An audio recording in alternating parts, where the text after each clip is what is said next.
how do they do it? That's the idea. That's what we need to discuss.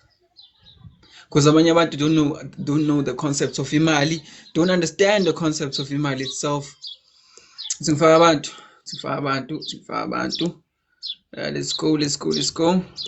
Siqhubeke. Waiting for guests to join. Hey, what is that?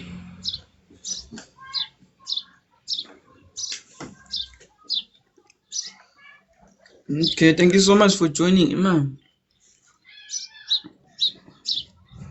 Sis Joy, I requested you ngiyacela ungene, please. I sent like a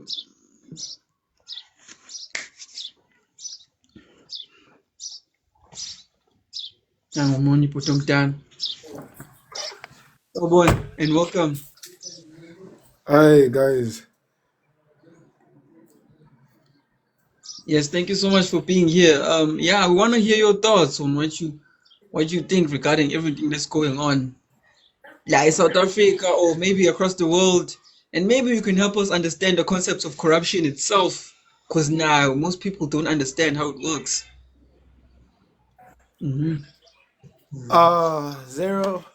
Me, I'm just happy that you are here. Like I'm happy that I can see you right now. Thank you so much. So yeah, I didn't came here to talk about those things. There, I just came here to. I was talking about you a few days ago. My video got My brother. 700K.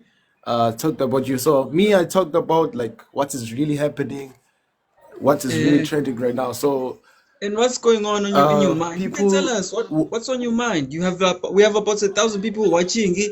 Yeah, we're gonna listen. Don't worry. You can tell us what's on your mind, my brother. Uh, Me, I feel like people were saying that other people on my comment section, they were saying that you are faking all those things, and I was trying to. They were saying you were trying to fake all those things and make I videos. remember you. You made the videos about me. I think 2 3 videos. Let me follow you. Yeah, Let me follow you. Hey, bro, thank you so much for the support. Yo, thank you so much for the support, my yeah, brother, man. Thank you so much. yeah. Hey, I saw you. Everyone must follow him. You make great Thanks, content. thanks. Keep doing what you're Yeah, doing, my brother. Keep doing what you're doing. Ngiyacela, don't give yeah, up. You make yeah, great content. Yes. yeah. I appreciate it a lot, and thanks. Thanks to hear from you. Uh, I hope you will be good. Yeah. As your like, is the situation better right now? Yeah, I'm okay. I'm okay. I'm very much okay. Thank you so much. Hey, my brother, keep doing what you're doing, man. Yo, that muntu, he posted my videos. He talked about me when everything was dying down, when everything was isishubile. So yeah, I'm grateful to him a lot. I'm grateful to every single person who reposted my videos and shared my videos because they wanted me to disappear. But again, let's continue. I'm hoping that we can learn from abantu. As I was really hoping to get someone who's like maybe an accountant, maybe someone who did economics, someone who understands the concept of imali itself, so we can at least break down lento le corruption, see how it is done. How can someone just make about 10 million, about 5 million disappear without actually being traced? Because isn't there nazo, we need to know these kind of things. We need to understand these kind of things so that if someone talks about corruption, you won't hesitate to yabo. It's okay. He or she is talking about corruption. Kunyamalela imali. This is what they mean. This is how they funneled the money. Everything. Okay. Ngiyabonga kakhulu for the support.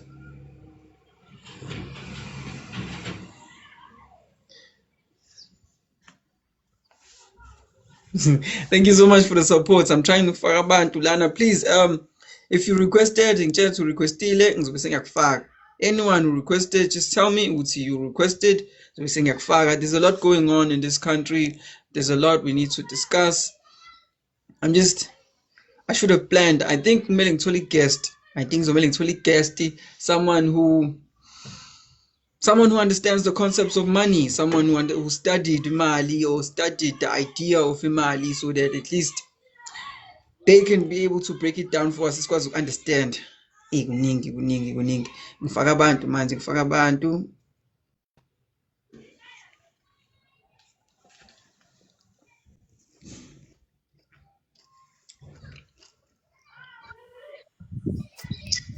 Sawubona and welcome. Hi, Sironjani. Ngiyaphila, thank you so much. Ukungena lana ngiyabonga. Hey, kutami asibonga ukuthi usuvuyile lana. Leya commission kaMadlanga sisibonisa izinto eziningi ne. Paul O'Sullivan obukhuluma ngaye uyavela lapha ya. And uvela in the shadows exactly as you said. Back in 2019 makiwa eNazareth, a certain MP ANC yavela yathi they went and bought a gadget of which they were listening ama calls and conversation of ama MPs. Apparently gadget yathengwa Paul O'Sullivan from the M16, which is an agent yase UK. The gadget was used to spy on ama MPs because bebene agenda yokuthi bafuna passe uRamaphosa eNazareth against uNkosazana Zuma. So they listened to ama MPs and then they use the leverage they have against them because the corruption ibuye slimaze kanjalo. So baba blackmailer and then they were forced to vote for Ramaphosa, of which uNkosazana waluza kanjalo. After that, Ramaphosa has been a tool, not a president. He's not a president, he's a tool that is used against us. After Masebe, Ramaphosa actually uyasetshenziswa because there are records akhombisa ukuthi ama meetings abanjelwa ka Paul O'Sullivan, ama meetings of izinto ezibalekile zibanjelwa ka Paul O'Sullivan. So you wonder ukuthi uyithola at what stage information nje. Why is he giving such information about government about izinto efanele zaziwe by certain people? So most of my videos obuwenzile if kusanomuntu ongakholwa ukuthi iqiniso, there must be research and it shows ukuthi kahle there's a lot of things that esezenzekile. Uzuma wayeshilo wathi sokhala and siyakhala manje ngoba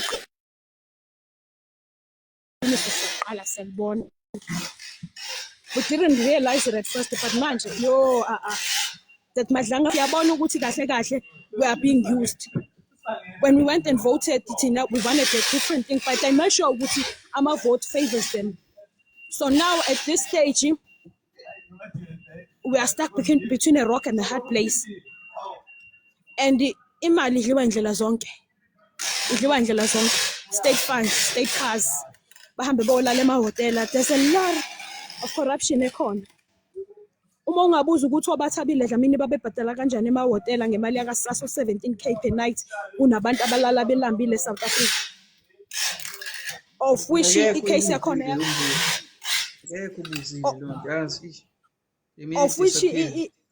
of which i-damage eyenziwa ubathabile eSASA, it cost South Africa almost 2 billion. So kuningi. So we are hoping ukuthi this Madlanga commission izosebenza because umkhwanazi uthe usazoyifuna indaba kaPaul O'Sullivan because I can understand ukuthi why ama MPs anika uPaul information engaka. He made emphasis ukuthi who is Paul? Is he a state agent or usebenzela e-UK? Who is he? On top of that, our president also denied him a relationship yakhe women. What akamazi. But evidence ikhona it's suggest ikhombisa okunye ukuthi bayazalana labantu. Whether by marriage or by blood, but Ramaphosa uyamazi uMawumela. There are pictures circulating around eshuthe ngaphandle emzini wakhe.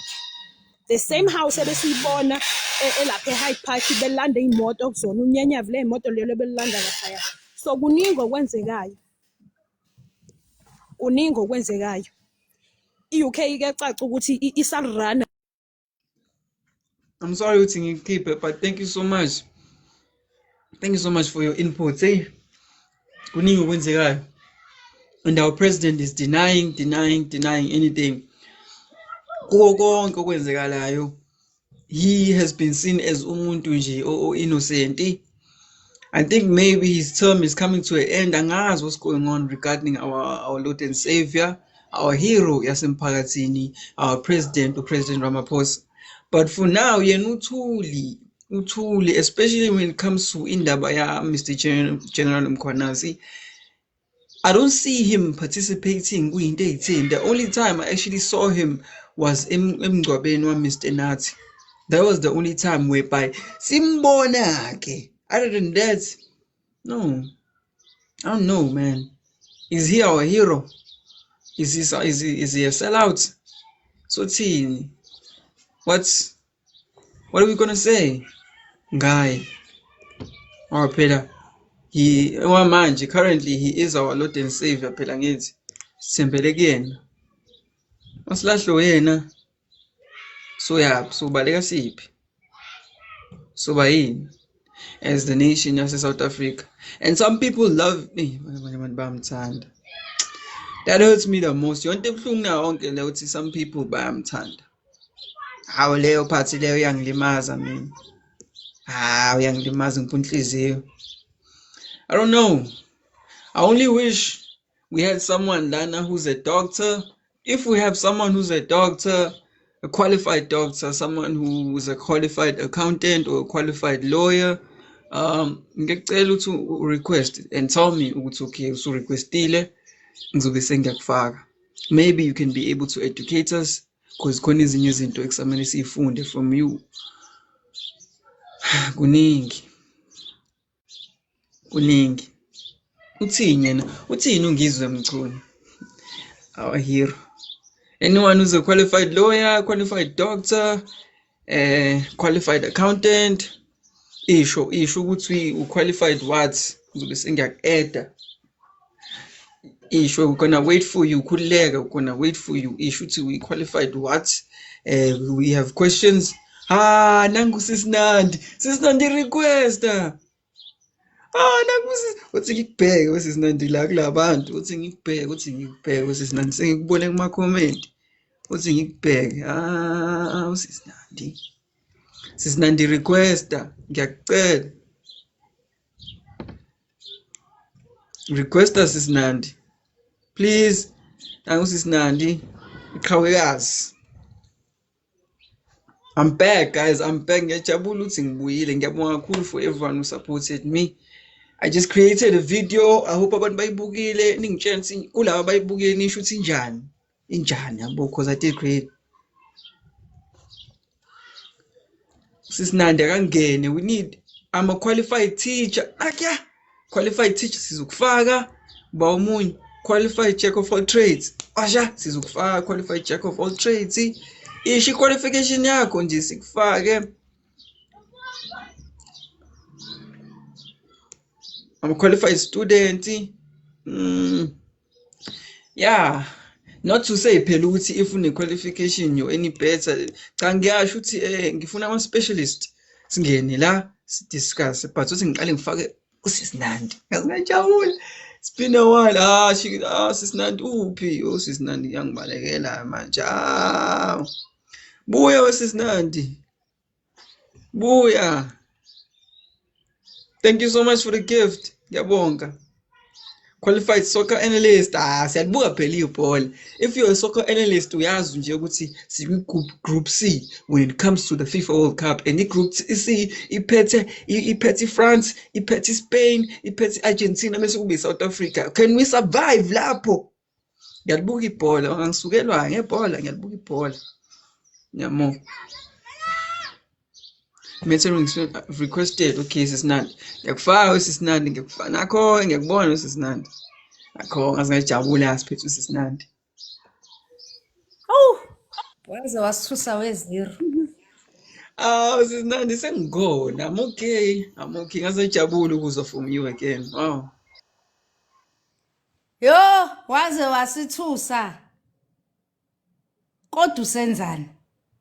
Kodwa ke I'm glad ukuthi everybody olalela icontent yakho siya understand ukuthi lento ubusuku uyikhuluma liqiniso kangakanani, because what happened to you ivuse wonke umuntu nabe bengakholwa. I am so happy you are back. You know, I bengisaba ukukuthumelela i-DM cause ngiyitshela ukuthi mhlawumbe ifoni yakho bayigadile or whatever.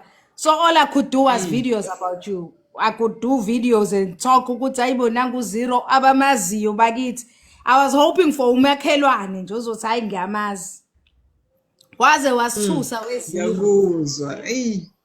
But ngigrathi kodwa manje sekudlulile kukonkana kwenzakalile noma ngeke ngikwazi ukusho konke, but kuningi ngikhuluma For safety reasons. ngikhulume ile right abantu abarongi engayisho. Not ukuthi nabantu abarong ukhuluma endaweni erong because everyone is listening. So when you speak about izinto ezizimfihlo, sometimes you need to talk to people or you need to talk in a safe space. Angisho njalo ungathi ukuthi who you need to talk to. It's the space okhuluma kusona. You know. So but ngithe mangibona there's another guy, I forgot his name, owenza video washo wathi usafe. Woo!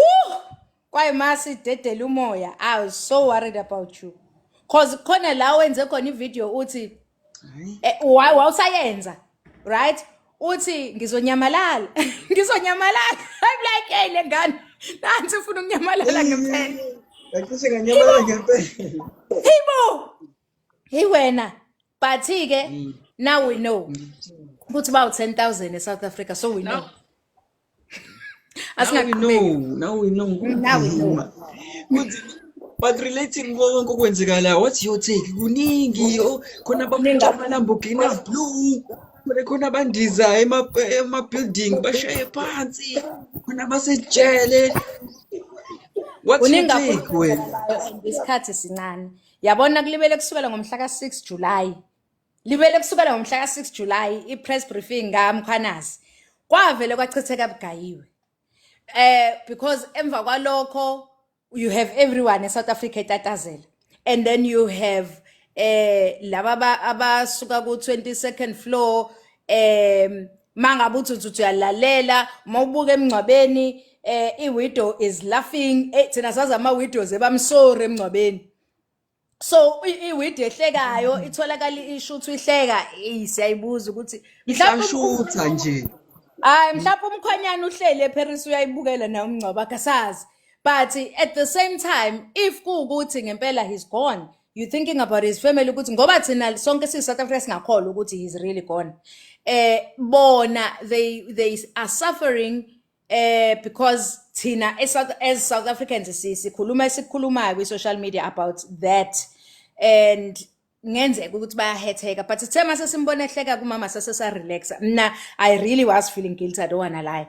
But ngithema ngibona umama ehleka emncwabeni ngathi hayi ugrand, you know. And then you look at the Madlanga Commission, you look at the ad hoc committee, we ad hoc committee nje I think it esasiqhamele sonke ukuthi waphasa noma wafeyila kusbiya exactly vele waphasa noma umkhulu kabi loyo, you know, and it was not positive. Waphasa noma wafeyila. So we've got a deputy national commissioner owafeyila. Ungene kanjani pho?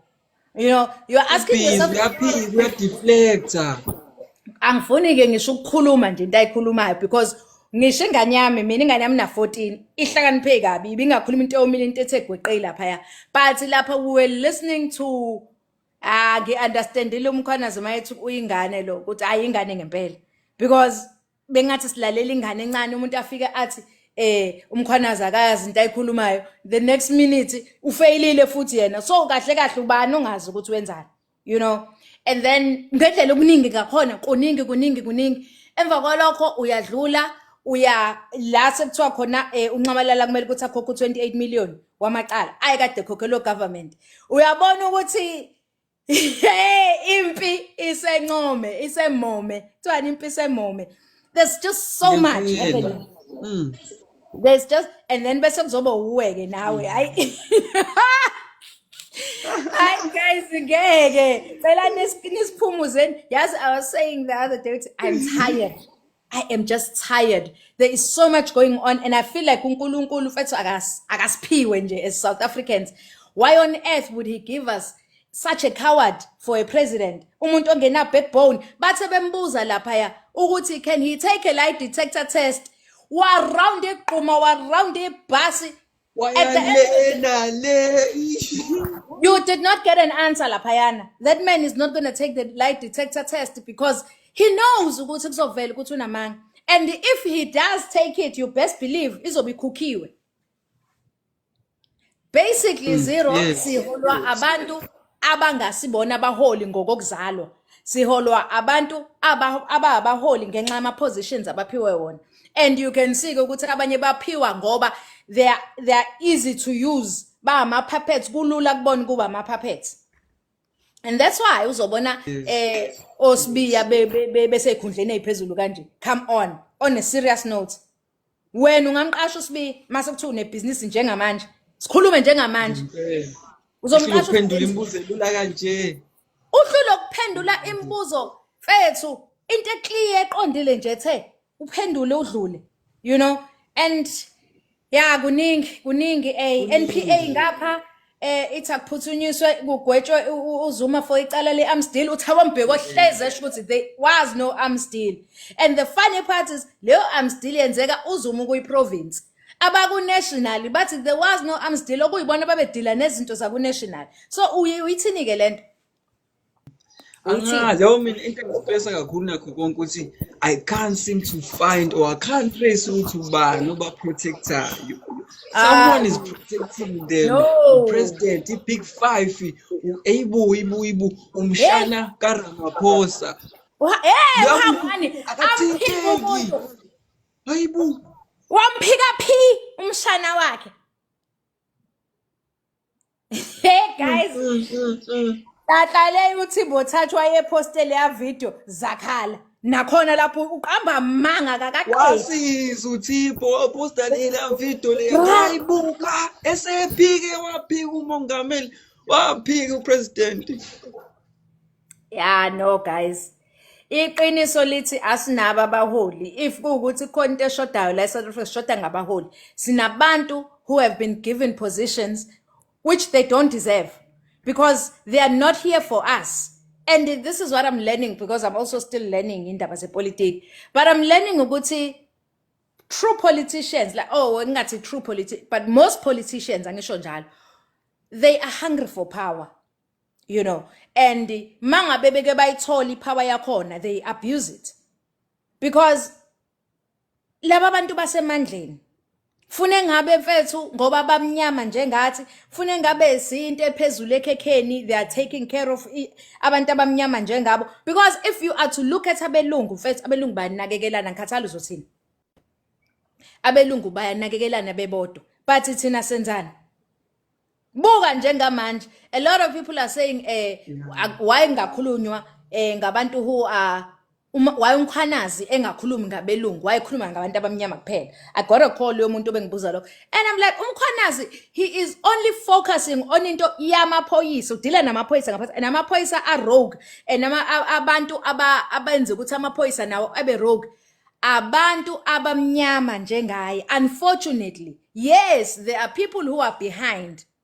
Yeah, but there are people who are behind, which would be the puppet masters, because these are puppets. Our people are puppets. We need to understand that they are puppet masters. Lama puppet masters ike wona.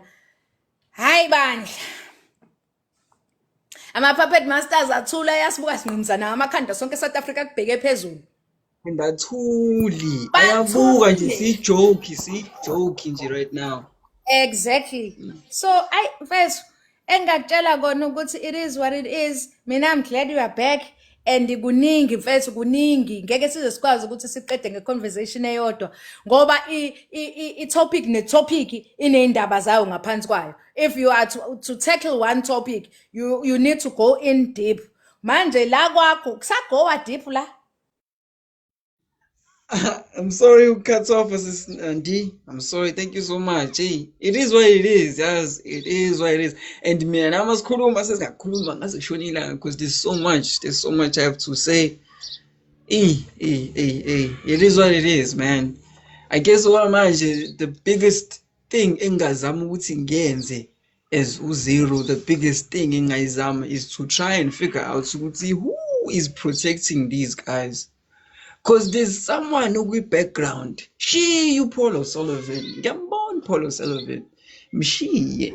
There is someone with background who is controlling everything. Yena puppet master. Tina Lana. We are bickering. Baya Bosho, baya analyzana. Kodwa emuva, there's someone who's controlling everything, and uya benefits from us. Siloke siba kanje. Because you remember, ngiyengithi mina uma kukhona something etrendayo, uma kukhona something popular, usually background khona abayifihlayo. And I'm not ashamed to admit it. Ngiyahluleka to figure out ukuthi what's the agenda, what's the plan. I'm not ashamed to admit it. Iqiniso lami leli elingidlayo every single day. Ngiyahluleka to figure out what is going on with background, because I can't seem to trace lo muntu who is actually controlling izinto, who is funding konke lokhu, who is making sure ukuthi uyawuvikela umsebenzi. And leyo nto yangistressa. We are bickering, we are arguing, kuningi okwenzekalayo, but the bigger picture wanama ngiyiboni. Or maybe ngoba ngisamncane ngazi, maybe sidinga someone phela kuvele kuthiwa indlela ibuza kwabaphambili. Maybe mhlawumbe mase ngingene la kwaba requestayo ngizoyithola, because mina ngiyitholi. I can't seem to see the bigger picture la. Kanti there is a bigger picture. There's always a bigger picture. Angazi, man. I'm worried. I really am. I'm worried because I can't seem to see the bigger picture. What's in fact? Can fire. Jade ngisho. Ngitshena qualification yakho. Ngitshena sikhupha ama qualifications. Sorry, just nje ngifuna someone accountant, someone doctor, someone. Yeah. Someone nje lana uthi une qualification vele ngimfake asichazele. Maybe asichazele ngemali, maybe asichazele nje. Qualified wife, yes. Qualified African, yes. Kuphukani ngama qualification lapho ngibone khona engizomfaka. Lungi doctor ukhona la. Ulungi doctor ukhona, ngibona Lungi doctor asina qualified isho kuphuka qualification, kuphuka nge-PhD lapho sizokufaka. Maybe you can teach us qualified psychology. Wesha ngakuthola. Yabona ke wena we psychology ba intuthuko requesta ngizokufaka. Requesta qualified psychologist ngizokufaka.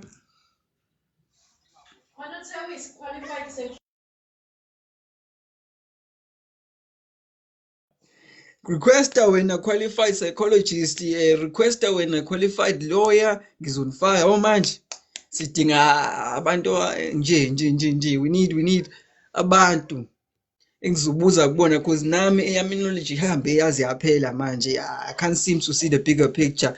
I just need someone ozokwazi ukus-educator and help us see the bigger picture. Qualified HR management and politician nazo requester qualified naku Sky we-Sky ngiyakufaka uphi wathi ngiyakufaka we-Sky wathi ngibonile ukhona kwaba requestile. We-Sky awukho kwaba requestile we-Sky awukho cabanga kwaba requestile. Skies SKIES awukho kwaba requestile cabanga. Ngicela ukufaka, please request again, ngiyacela. Awukho qualified architect. Yabona siyakhuphuka manje. Sikhuphuka ngempela manje. uSky akafuni, uSky aka-request namanje. Ngiyacela Sky. Bani lona? Ngifaka bhuti omdala. Okay. uSky uyangibalekela. Kulungileke, ngiyanibheka, send a request. Join me. Ngimbonile uSky la, angisamboni. Abantu badlala ngami. Abantu badlala ngami. Ima ngisabheka la, ngisabheka.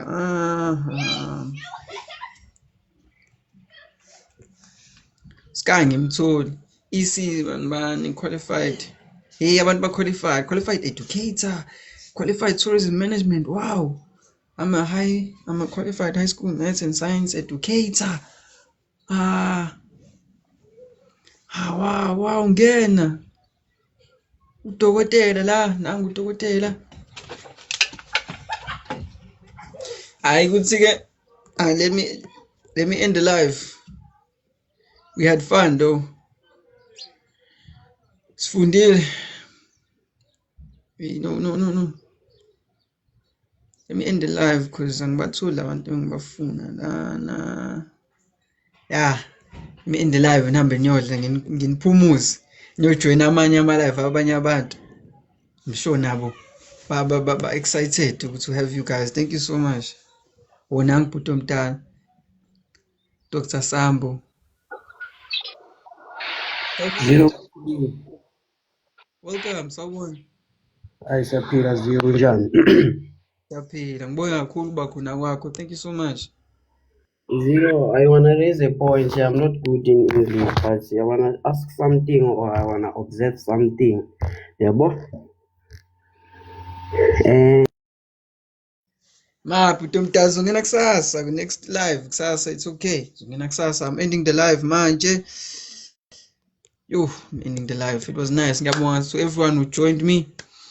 Kusasa, or at least I'm gonna try to have us a guest. Kumele sibe ne-guest ezokwazi ukuphendula le mibuzo esinayo because we have so many questions.